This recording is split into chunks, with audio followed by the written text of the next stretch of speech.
What up, guys? This is Matthew, the designer. You know by now that I'm all about checklist, quality control, error handling, franchising, automation, innovation, printing, reverse engineering, machine invention, and design. Today we are talking about printing industry. I've decided to split this video into 3 videos. So when you are done with this one, I will recommend that you wait for the next video, which is going to be video number 2, and then also watch video number 3. As I've said before, we are talking about the printing industry. Printing is a growing and big industry. However, it is important for us to understand the different types of niches or the different types of markets that are available out there for printing. Who is this video for? This video is for someone who's already owning a printing company, maybe planning ways on how they can grow. Secondly, this video is for a graphic designer, maybe someone who's new from college who really don't understand what's going on in the printing industry. Thirdly, this video is for someone who knows nothing about the printing. Maybe they are considering buying a printing franchise, or they're gonna invest in a printing company, or they're gonna start a printing company from scratch. So it will give you a 360 degrees of what's going on in printing, in terms of businesses, in terms of the marketing, in terms of systems, and also in terms of productivity in the printing space. So I will be discussing services, the size, the market, the designer type, workforce, location, systems, machinery, and buying. Okay, let's talk about the printing industries. As far as my experience is concerned and my own limited knowledge, I would like to say printing industry is divided into 3 sectors. The first one is factories, the second one is workshop, and the third one is retail. With that being said, let's get into business. Let's talk about factories. I happened to grow up in a place where it had industries. It had factories that manufactured plastic product, manufactured t-shirt, manufactured steel, and also radios. I'm from Timbaza.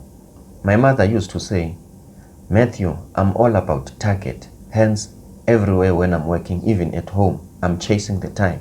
So, the factory setup is all about target. Reason being, it's manufacturing volumes. Also, in a factory system, employees are specialists. One needs to be a specialist and focus on one task at a time. The reason was for quality control, for attention to detail. So in an industry setup, for instance, you will find someone who's saying, I'm doing the stitching. Someone will say, I'm doing ironing. Someone will say, I'm doing folding. So if we look at that setup of a factory, it is clear that a factory is a system that cannot exist in a retail space. It cannot exist in a retail space, and also is concerned with volume. So it's not targeting customers. So it's targeting other businesses. If a factory that doesn't specialize, then it's not going to be efficient. If you are in a factory setup, in an industrial setup, and also you want to offer services that are used by the walk-in clients, you're going to be a problem. You're going to have a problem. You're not going to be efficient. So let's talk about services in a printing company. All the services of a factory related business, they are grouped together, they are similar, or they only offer one service. The reason is, if they can offer a variety of services, they're not going to be efficient. These companies are more manufacturers than printers. The reason is because there is a lot involved before the printing. And sometimes it's technical. It involves assembling. It involved spray painting. Sometimes it involves stitching. Sometimes it involves designing patterns. So as much as it's a printing industry sector, but it's more on manufacturing. There's a lot of manufacturing needs, manufacturing knowledge, and manufacturing expertise that are needed. Now let's talk about cost accounting. Most companies that I've worked for knew nothing about cost accounting, and they were okay because, as I have said before, they were not into a factory setup. They were more into a retail or a workshop setup. In a factory setup, it's important that the owner or the managers, they understand the cost accounting in details. Here we are concerned about overheads, we are concerned about costs, we are more concerned about fixed cost and variable cost, which those are the things that workshops and retail, they are not really concerned about. Maybe it's important, but they can do without paying necessary attention to those details. But the factory setup, if they don't pay attention to those details, they might run out of business. Now let's talk about the size. Obviously, we are talking about a factory, we are talking about an industry. They must be big for many reasons. First of all, there must be a space, because here we are concerned about the production flow. It's not about the designer, the machine, and then the designer can press, print, and then take the papers to the finishers. Here we've got a production flow, and in most cases, it's not in the same area. There is a certain room, in a way, where you will have a designer, and then there will be a certain room where you will have not maybe in the same room, but far you will have the machine, because usually the designer and the machine operators, they are in the same room. So a designer is always in a place where the machines are, but that will be a certain room. And then you will have a room for cutters, people who specialize with cutting only, and then you will have a room where people, they are only doing the stitching. However, it's not always the case.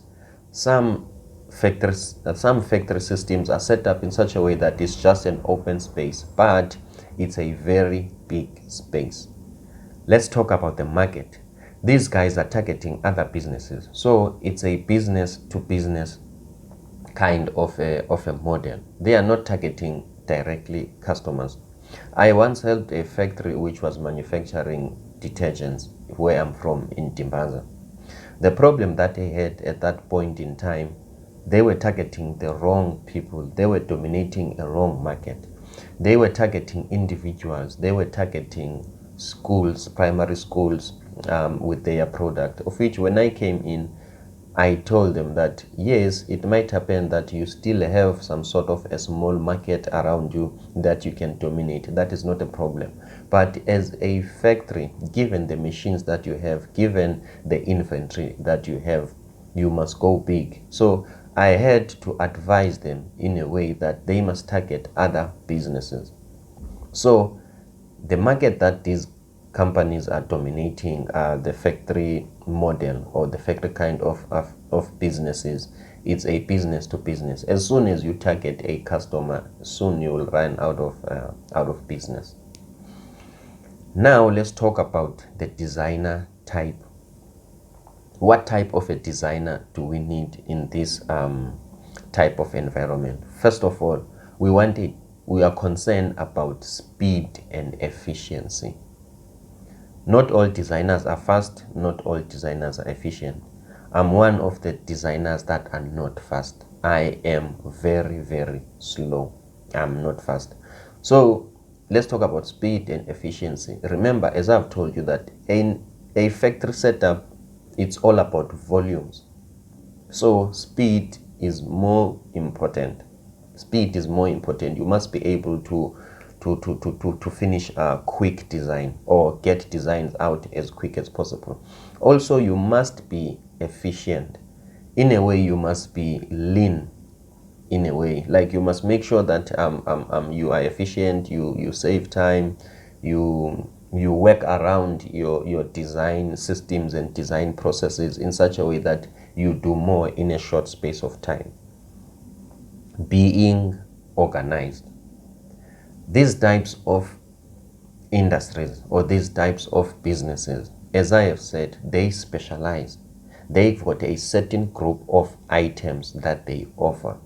Therefore, because of they specialize, they have got templates which they have, a lot of templates which they use. For instance, if you want to manufacture a gazebo, this is a template. Open the template, this is what you change. If you want to fabricate a certain sign, this is a template. Open it, and this is how you edit it. Know your product. As a designer, you're not gonna get into work, sit in an office, and then do the design. Maybe in the first 3 months of your induction, you will have to learn and understand their product. What is it that they do, how they finish it, so that you can get an overall understanding of the product and also of the company. So in most cases, some other companies, they get you to be involved technically in the process so that you can get an understanding of their brand and who they are, and maybe how high are they into delivering, and also how high are they into quality. Let's talk about the workforce. There must be an estimator, someone who's going to be responsible for making code. Also, that person needs an in-depth knowledge about the product. This person is responsible for taking requests from client, preparing the code, and sending them back to the client.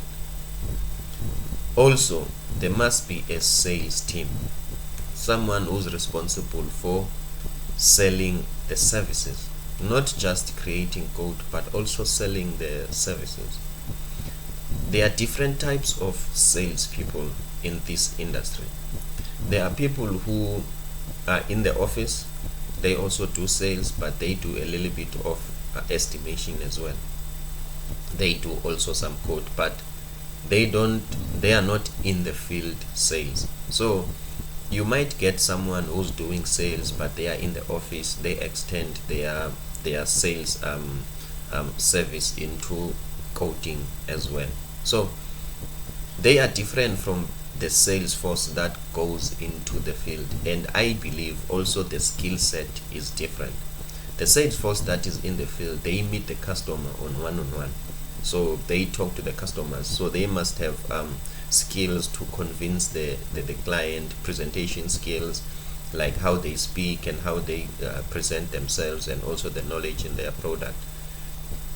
But also there is someone who is also a salesperson, but you will find them inside the office. They make phone calls, they make sure that the client buy the product, they offer different specials. So I think those are the guys that are needed, someone who's going to be an estimator and the sales. In many companies, a salesperson does the estimation as well.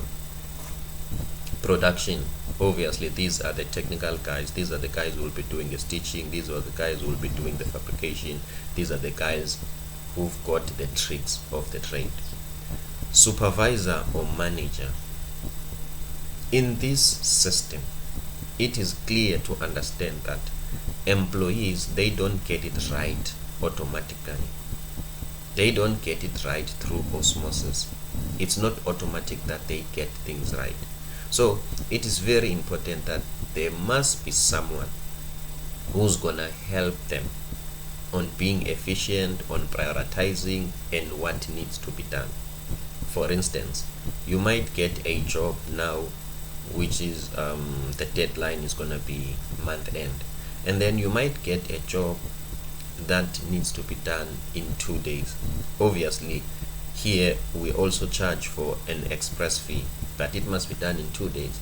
So you need to get to your production team and tell them that, okay, we've got this job, and this is how we are supposed to, this is how we must switch tasks, and this is what we must do in order for us to be efficient. The involvement of a supervisor or a manager in this case, as far as I'm concerned, is not someone who is superior or more intelligent than others, but it's someone who's gonna help these technical guys, or who's gonna help a busy designer or a busy machine operator with the overall understanding of what needs to be done and also the key decision that must be taken. The person who's designing doesn't have an overall understanding of where we are going, even though they have it. But at this point in time, their cognitive load, they are all about getting jobs done. So they are the designers. They are concerned about crop marks, they are concerned about Pantone colors. So their focus, it's narrowed into what they do, hence they call them a specialist. The same applies to other guys, to guys who are stitching, to the guys who are machine operators. They are looking for any mistake that might happen in the printing so that they can quickly stop the machine, instead of letting the whole vinyl or the whole sheet runs and then later to find out there is a mistake. So a supervisor or a manager is not someone, let's say, who is intelligent, but it's more of someone who coordinates the department with relation to the client in mind. What is the client deadline? What are the requirements? So this person has to guide these guys, has to make some decision to help them on being productive.